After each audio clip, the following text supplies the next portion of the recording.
Hey guys, Frank here, your virtual general aviation aviator, and today I am in the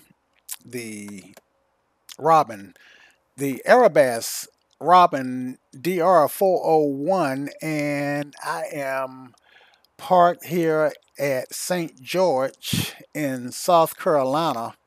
The reason I chose this airport is because I think a year or two ago I had a job where I spent the summer in St. George doing a rehab on some property. Anyway, so I'm not that far from Charleston um, because when I drive to Charleston, I think the drive is only about 30 or 40 minutes. So yeah, let's go somewhere around Charleston and maybe maybe we'll decide from there.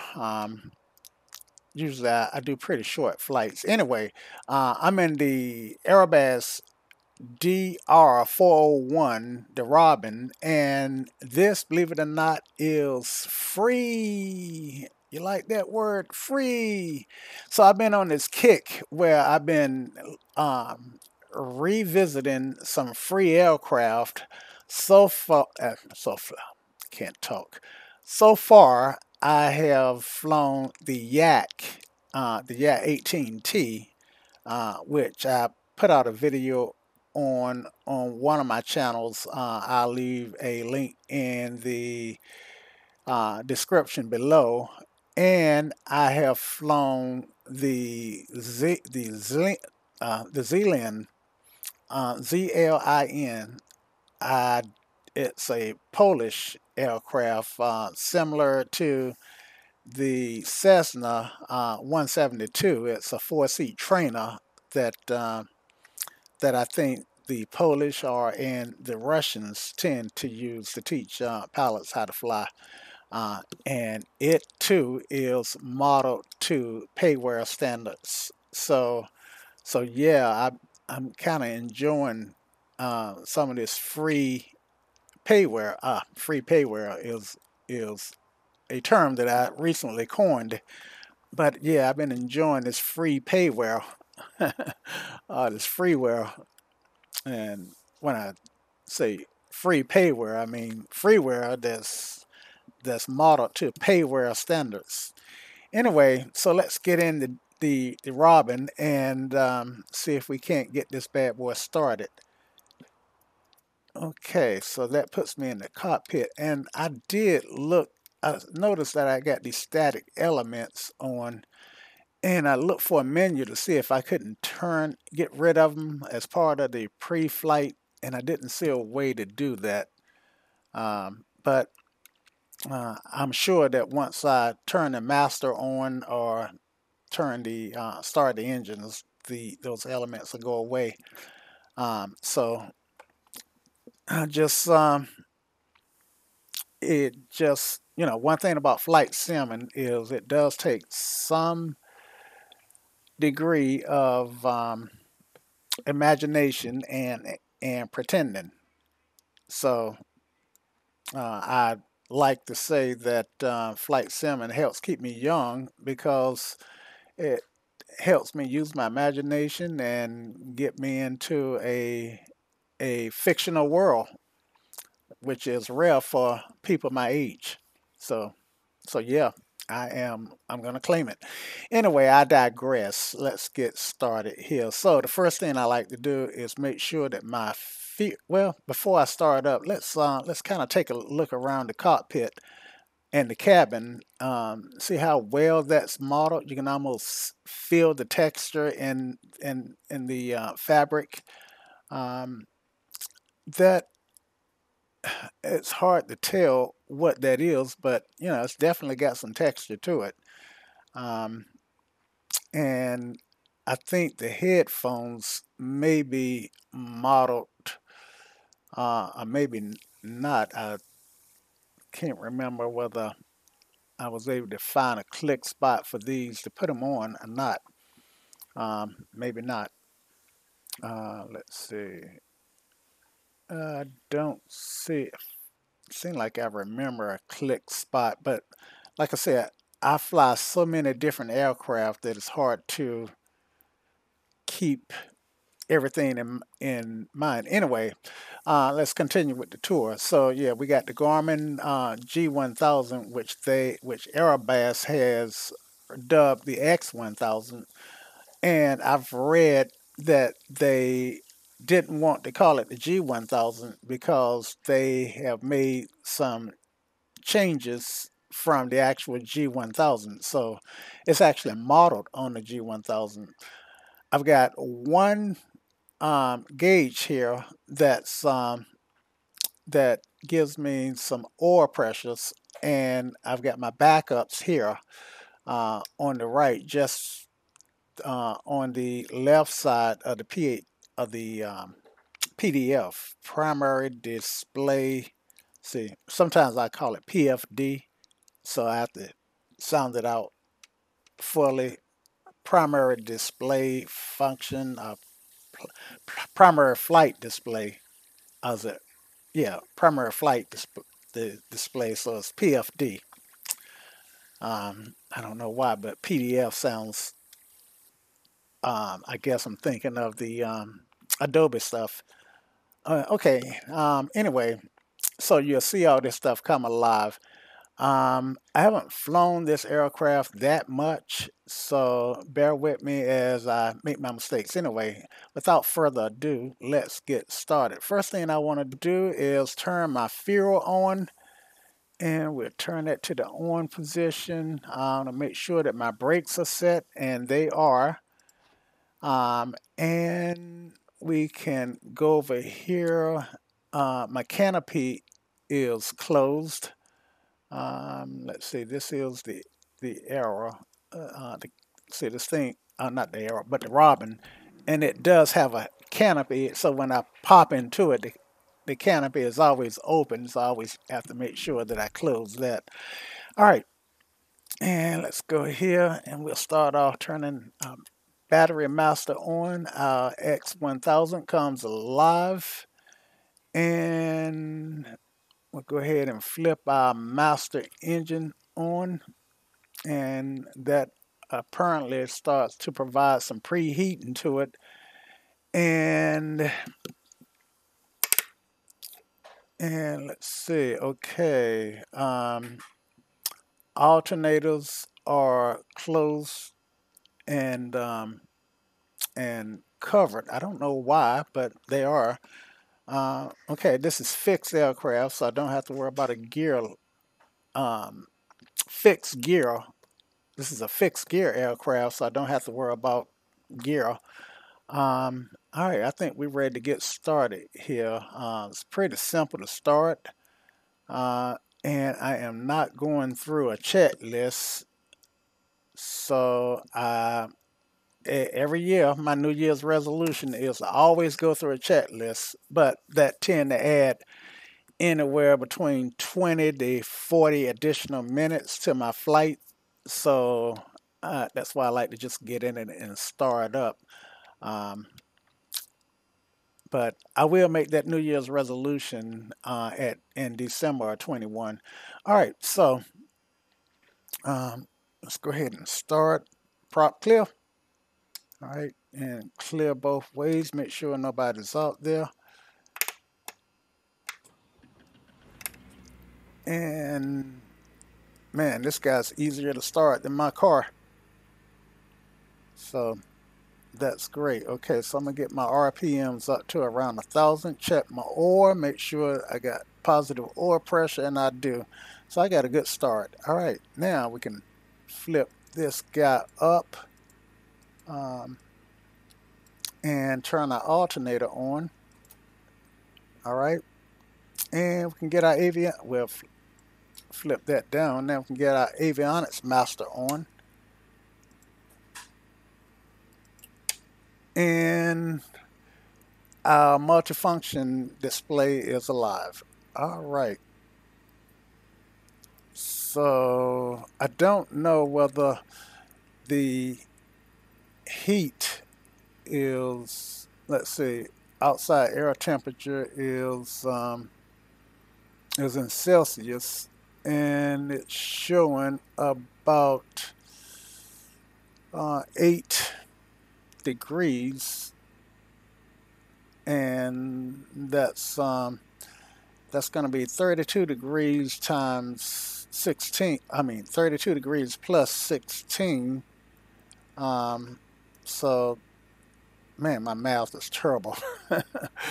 uh, so that's what, 48, 58, 58 degrees Celsius, Fahrenheit. Um, Boy, my math is terrible. So it's a pretty cool night in South Carolina. And let's see, I said, is that 48? 32 plus 10 is 42. And add another 6 is 48. Yeah, duh. I tell you, math is something, it's like algebra. If you don't use it, you lose it. And anyway, sorry you had to see me go through adding such simple numbers and making a mistake. All right, so my flashers are on, which are actually the strobe lights. This aircraft has a beacon system that starts up automatically when you turn the ignition master or battery on, so it doesn't actually have a beacon switch. All right. Um, I'm not going to be flying high enough to need pitot heat, so I'm not have to worry about the pitot heat freezing up and icing over. But I do need to find my lights. The lights on this guy are right here in the middle, and this gray button is actually a fuel and auxiliary fuel pump, which technically I should have turned that on to help get fuel to the system to start it. But as you can see, it started up with no problem. Now, um, I think I only got one tank to worry about, so I don't have to worry about switching fuel tanks in flight. So that's a good thing. Um, yeah, so let's go flying, guys. Let's see. Now, I am unfamiliar with the St. George Airport, so I'm gonna step out and look up, look down, and raise up and see where I'm going. Okay, so I got runways 5 and, well, 5 plus 18 would be what, 23? So I got runways 5 and 23. And yeah, and I can see that that if I have to use 523, then I got a pretty good back taxi. So let's see if we can't get the weather for St. George. Now I'm using real world weather, and the closest METAR says that let's see, let's see if we can't find a METAR. Okay, so in ForeFlight it says that the airport is not reporting METARs, so I am going to cheat here and use this guy. Okay, so winds are calm.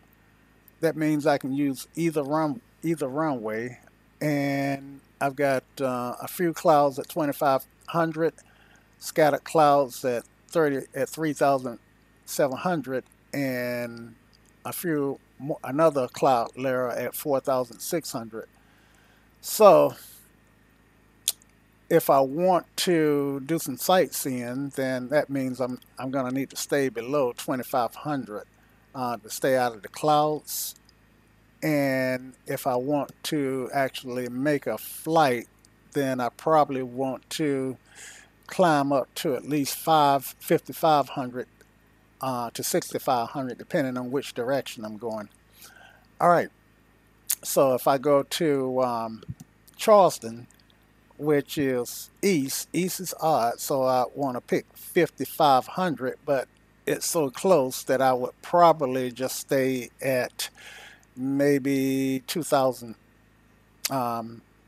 This area of South Carolina is flat, so I don't have to worry about CFIT, which is controlled flight into terrain. No mountains or hills to run into.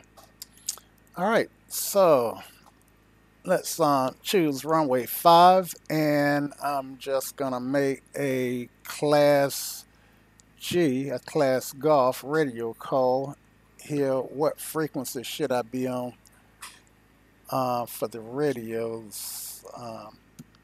Let me pop in for flight, and you can see what I'm looking at.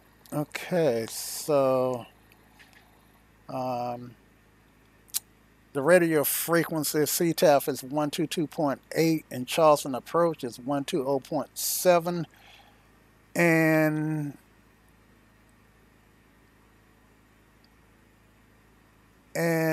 the pattern altitude is 1,100 feet for Charleston, so we want to enter that airspace at 1,100 feet. MSL. Okay, I'm sorry, is it MSL or AGL? MSL. Yep, MSL. All right, so let's do it. Let's make this happen. So we'll get rid of for flight and turn my taxi lights on. And okay, yeah, I couldn't find it. I do have the honeycomb Bravo yoke, the honeycomb Alpha yoke, and the honeycomb Bravo throttle quadrant. So some of the buttons that you might hear in the background is me clicking, and rather than using the mouse to turn stuff off and on. All right, let's see, get rid of that and make this radio call. And we're at St. George. We need to set our altimeter, and the altimeter reading was 3018 inches of mercury. All right, so let's just change that. 3018, that gives us 60 feet. Yeah, 65 feet is, see, I'm seeing 70 feet in my location, but the charts are reporting the airport at 85 feet, so maybe I'll pick up that extra 15 feet somewhere else as a taxi. Anyway, St. George traffic, let's see, what is my call sign?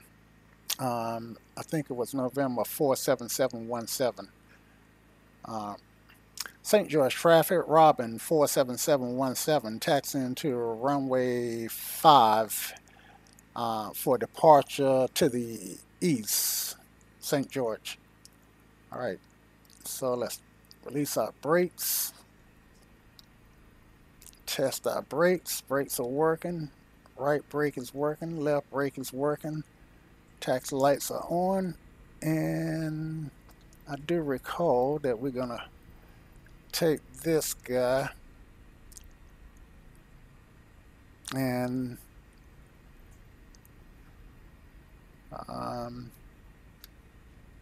we are going to need the back taxi, so we need to make that call. St. George traffic, Robin 47717, back taxi into runway 15 to runway 5, St. George. Okay. That lets anybody who might be thinking of landing know that we've got the runway. Okay.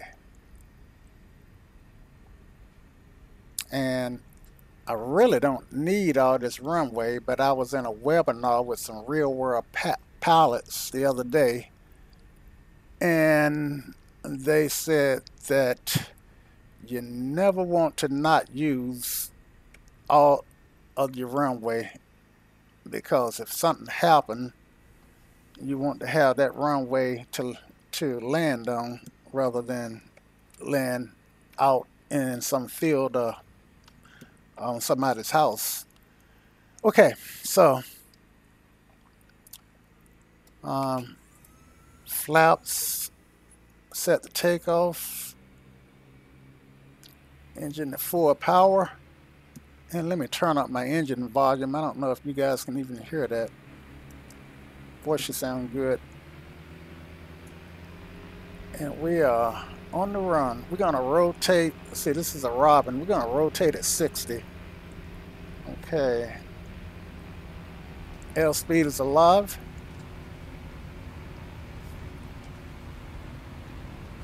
50 knots. 60 knots rotate. Positive rate. Fixed gear, so no tapping the brakes and raising the gear. Flaps are in. We're going to raise the flaps when we get 300 feet above the ground.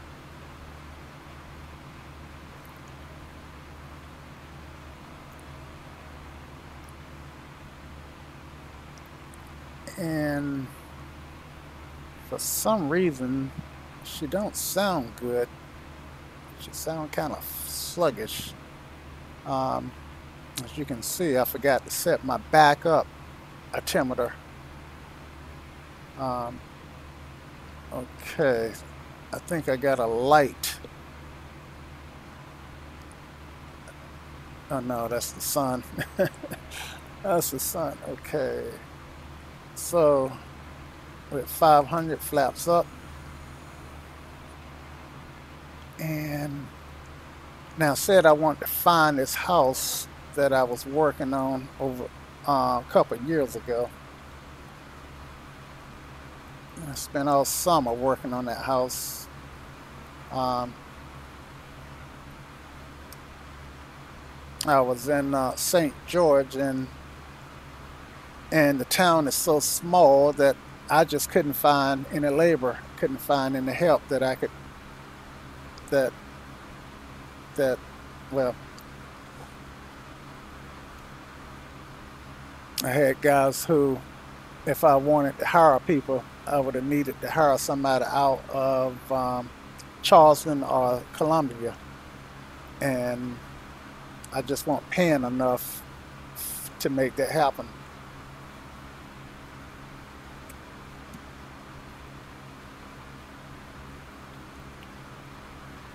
Okay, so I am concerned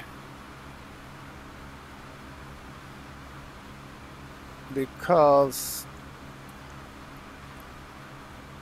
my flaps are up, I'm leveled off, and I'm only getting 80 knots. Well, it would help if I add some throttle. Okay, that's better.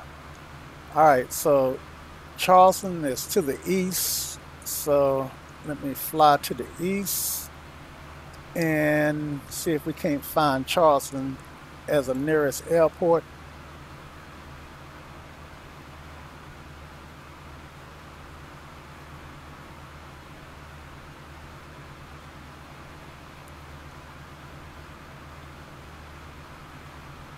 I don't know the ICOA for Charleston, so at this point, even if I see it, I won't be sure. So I'm going to look that up here.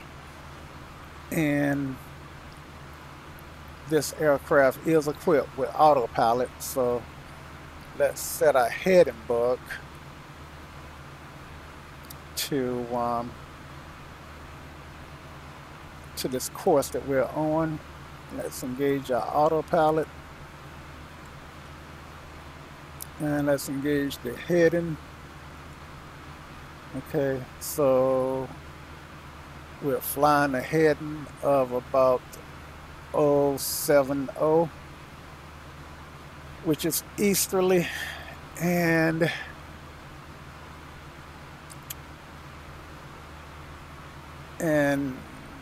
we've only got, we're climbing out at 450 at 500 feet a minute at 80 knots with flaps up, and our manifold pressure is 4.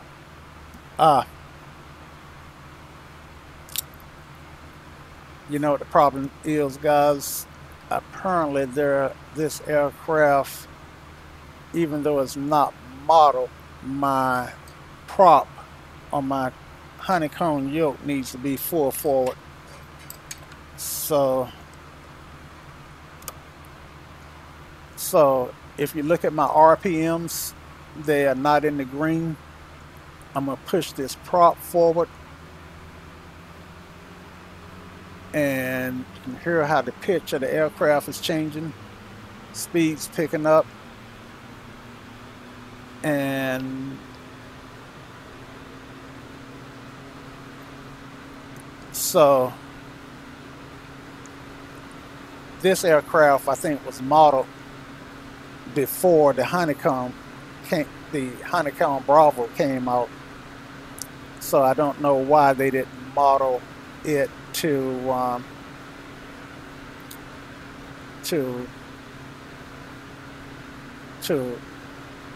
have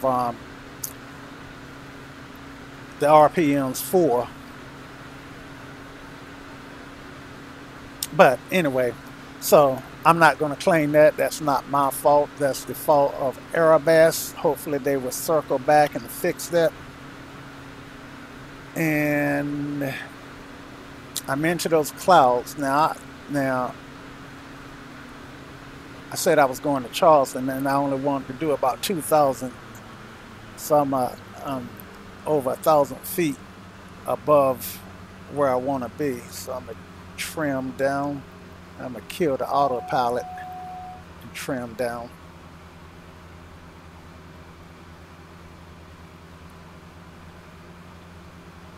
And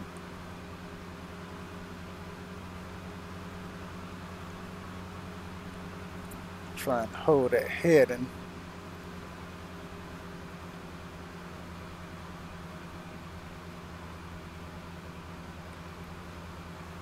You know, this aircraft does not have a prop lever on the inside, but it's flying. It's flying like a constant speed prop aircraft. So that's a problem. All right. I'm VFR, so I need not be in these clouds anyway. So I need to get on down. Get on down. James Brown sound. All right, and let's see. Now,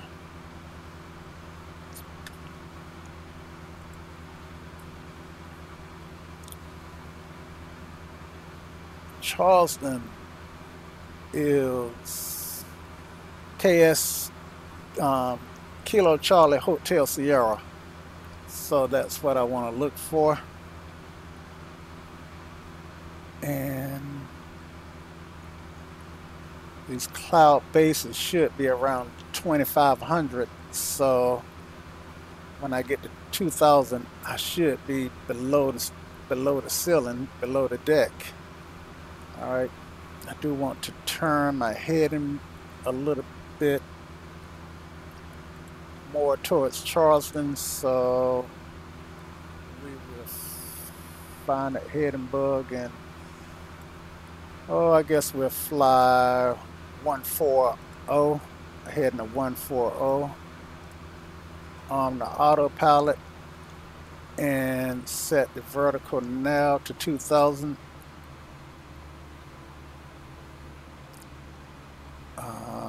Nose down, and vertical. This is what I'm looking for.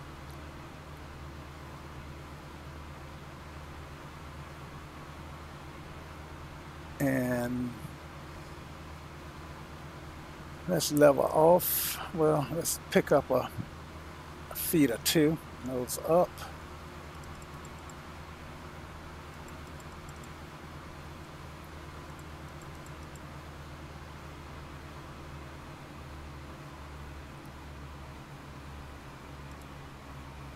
Turn the heading so that we can turn to the course that we want. And there's KCHS on our nearest airport. We're 24 nautical miles away from Charleston. So let's make that a direct too. Even though in real life looks like we probably want to contact approach and do some sort of instrument in the Charleston, but just like we didn't go through the checklist, one thing about the sim, we can take some shortcuts. Clear. Let's try this again. Nearest airports, enter. Okay, direct to, and then let's activate that. And Charleston is on a course 159, so we'll set our heading bug to 160. And well, we just set nav, let the GPS figure it out, figure out all of that for us. Oh man. Now you see what's happened here. I did a nose down and wasn't paying attention, and I'm only 1,000 feet above the ground, and I also stalled the aircraft.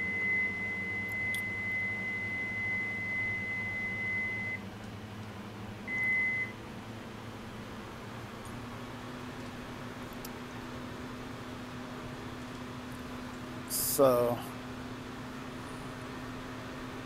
that's called getting fixating on one thing rather than flying the plane. I want to get fixated on my flight plan, which really and truthfully that should be done on the ground. All right, so let's get on up to 2000. I'm a hand fly for it until I get stuff back the way I want it.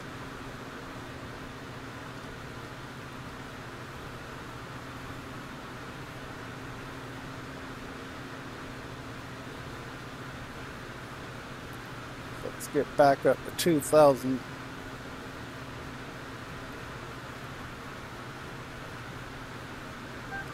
All right, 1500, 500 to go. And I'm climbing at roughly 500 feet a minute. I had a lot of back pressure on, so trim some of this back pressure off so I don't have to hurt myself.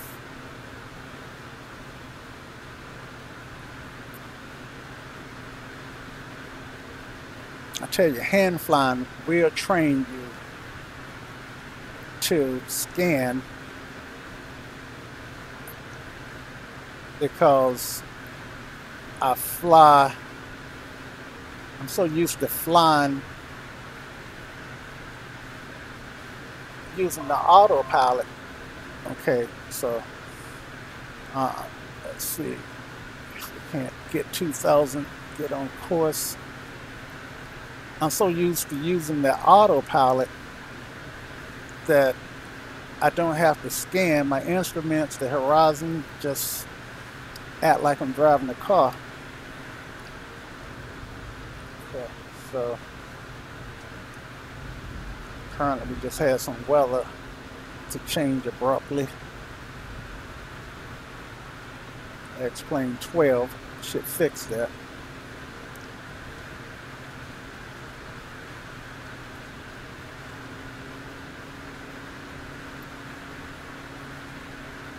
Okay, so we are heading to 160 and trying to get leveled out here at or about 2,000.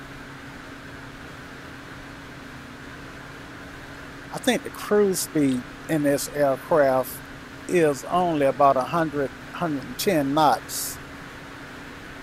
And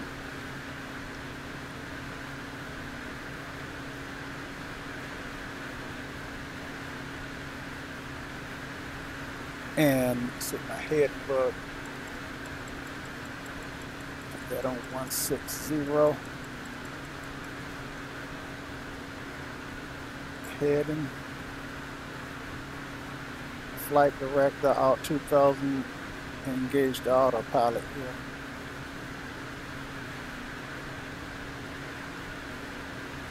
So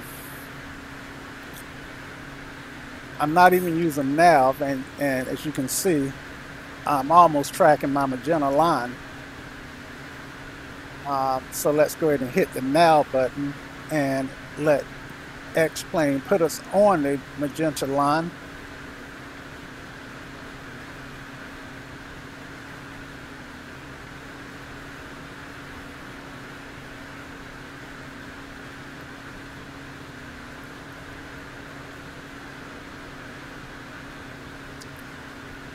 Okay, so manifold pressure is 20.8. I don't know what the POH said should be. Our RPMs is in the green. It's pretty low, so let's be happy with that.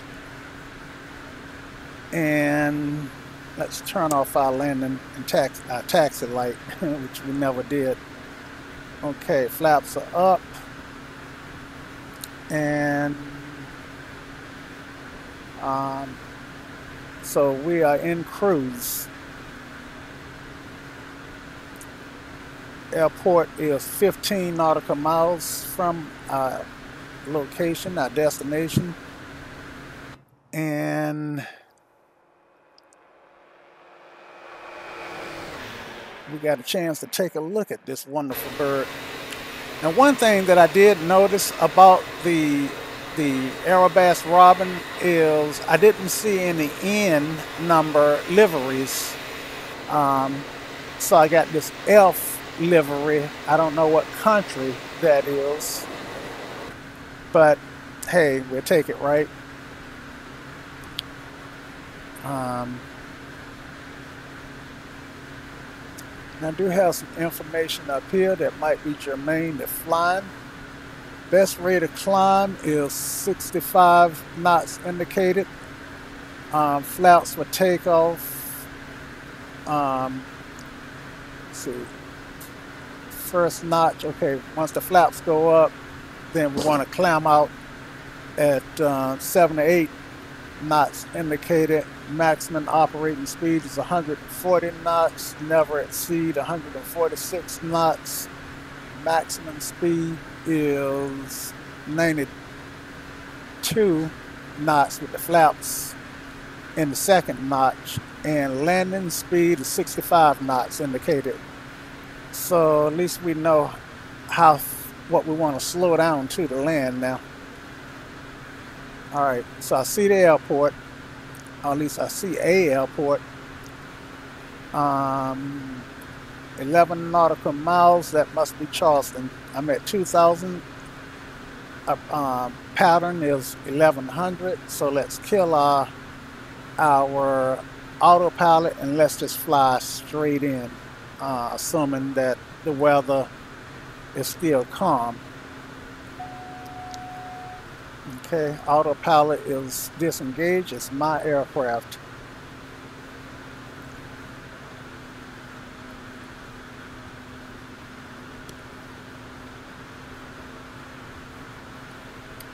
So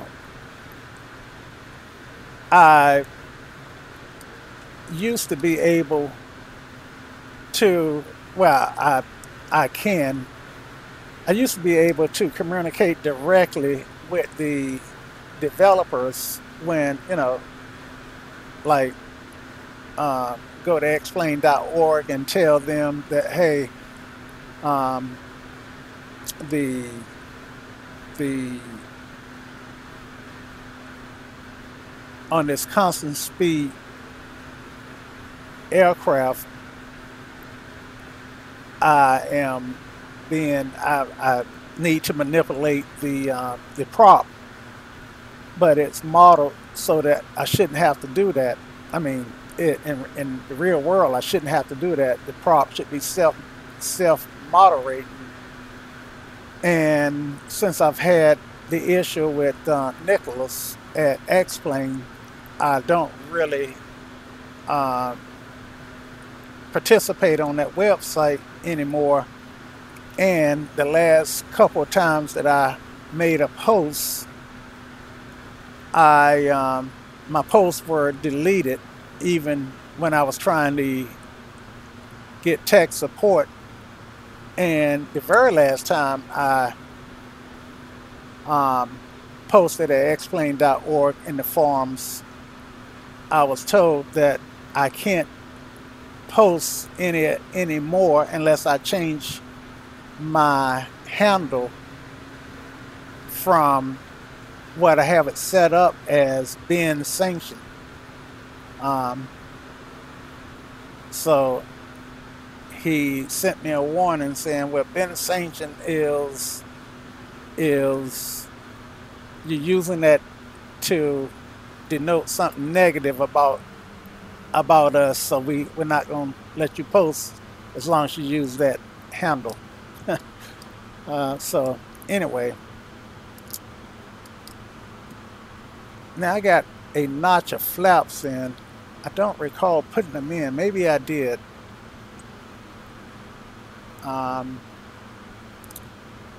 Looks like we're lining up for runway 15. I think that's going to be 15.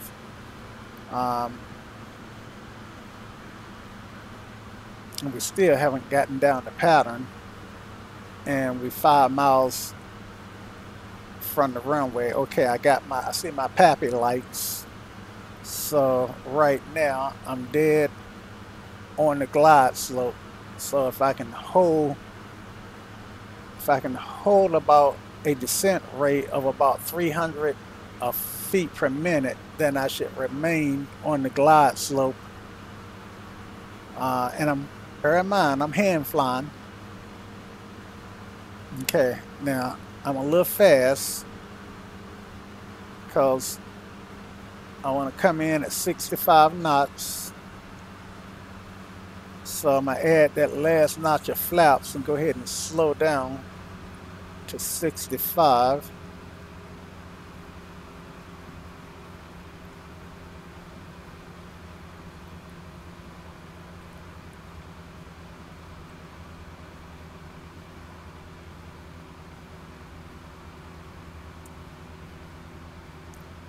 That's where I want to be, right here on my approach.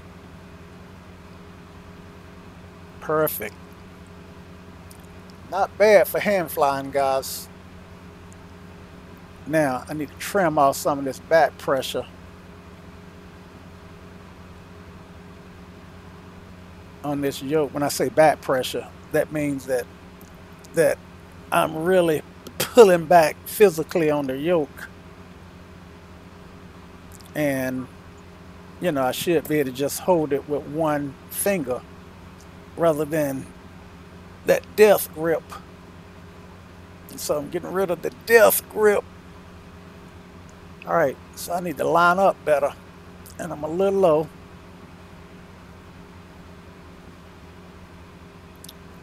So I'm gonna hold one. Okay, I'm back on the slope here, getting lined up a little better.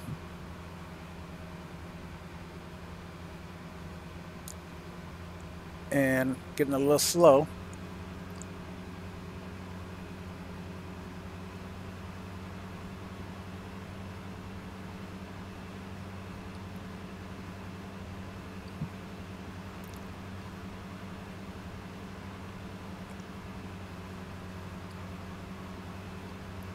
and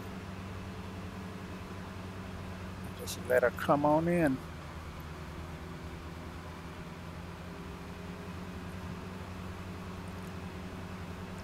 So I've already picked my touchdown point, which is usually the black markings. I should be more precise and aim at maybe some numbers or something.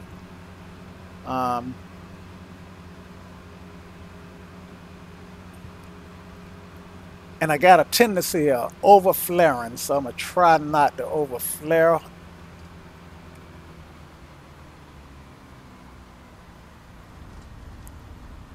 And I thought for a second there I was gonna butter that, but didn't quite. Didn't like my flare. Okay, so I'm on the ground, and okay, so I'm trying to look at my chart. Okay, ATC don't want me to stop, so I came in on 150 on, and I just missed Elko. The FBO is at the very end of this runway, but I'm gonna need to exit at Juliet because this airport is just too busy for me to hold the runway. And is this Juliet here? Yep. Okay, so I'm gonna exit at Juliet, and the FBO is just on the other side of the tower up there.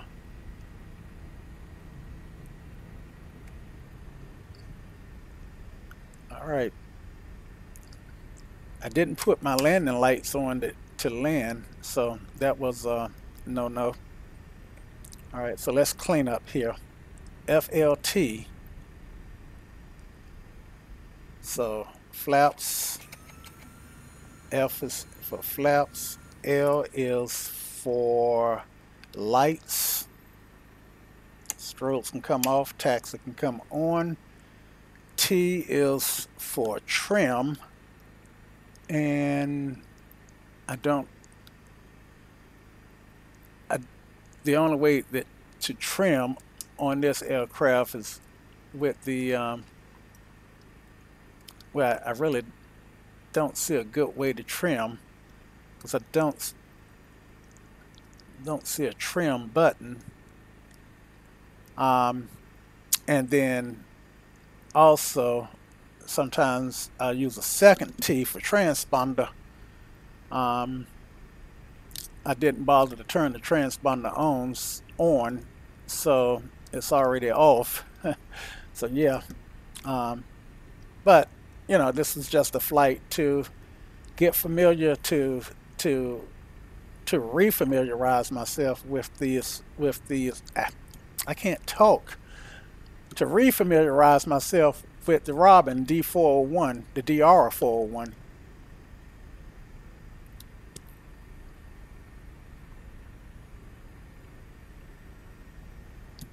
Okay. And actually the FBO is before the tower. Yeah, because the tower is sitting back behind all the buildings up around X-ray. All right, so I'm gonna cross runway 21 up here, and I actually should have landed on should have landed on 3. No, not 21. But they said I could go ahead and cross, so let's go ahead and cross.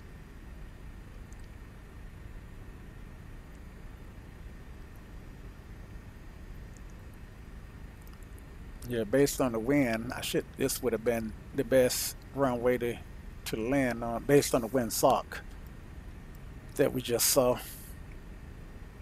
And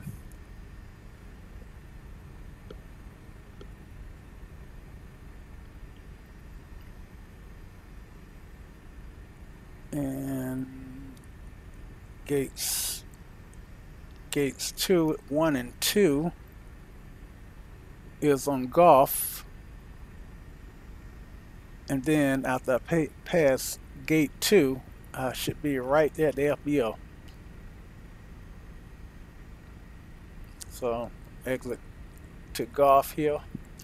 And just in case anybody's interested, what I'm using to navigate is the chart here. So I landed here on 1.5. You can't see the cursor, but I landed on 1.5 and got off on Elko. Took Elko across 2-1 and you can see the tower up there. And let's see, so this would have to be gate 1 and 2. So yeah, G2. And then the next, well, I'm saying gate 2, G for gate, but it's actually golf. Yeah. Okay, there's my FBO.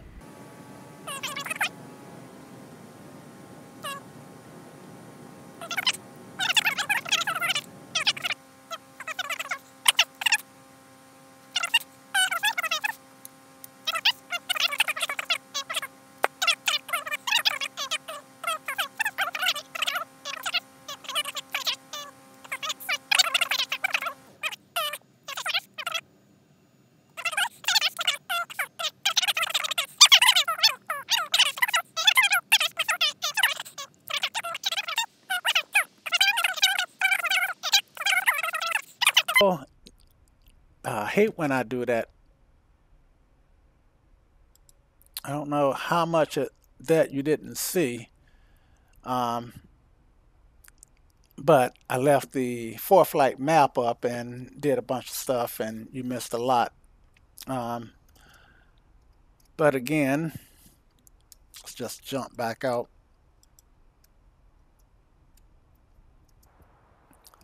And take another quick look around. And as I was saying, this could very easily become one of your favorite general aviation aircraft. I mean, it's a joy to fly. It's handles. It's free. Did I mention it was free? It's free. So yeah. Okay, guys. Again, finally, until next time. Y'all come back now. Cheers.